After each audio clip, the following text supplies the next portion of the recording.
নির্বাচন প্রক্রিয়ার মাধ্যমেই দেশের মানুষের মধ্যে স্বস্তি ফিরবে বলে মনে করেন বিএনপির যুগ্ম মহাসচিব শহীদ উদ্দিন চৌধুরী অ্যানি। শুক্রবার সন্ধ্যায় লক্ষ্মীপুরের জেলা মহিলা দলের আলোচনা ও ইফতার অনুষ্ঠানে তিনি কথা বলেন। অ্যানি আরও বলেন, শেখ হাসিনার নেতৃত্বে যেভাবে অত্যাচার হয়েছে, ভোট ছাড়া ক্ষমতায় থেকে দুর্নীতি ও দুঃশাসন তৈরি হয়েছে, এর বিচার দ্রুত হওয়া দরকার। এই ঈদে জামা জুতো অ্যাক্সেসরিজের ডিসকাউন্ট।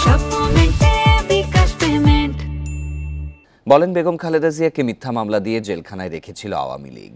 এখনও দেশে গণতন্ত্রের ভিত নষ্ট করতে ষড়যন্ত্র চলছে উল্লেখ করে নেতাকর্মীদের সজাগ থাকার আহ্বান জানান তিনি।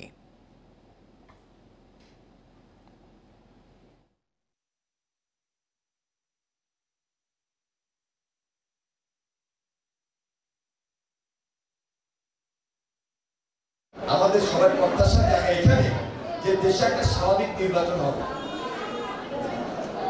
দেশে একটা স্বাভাবিক নির্বাচন হবে।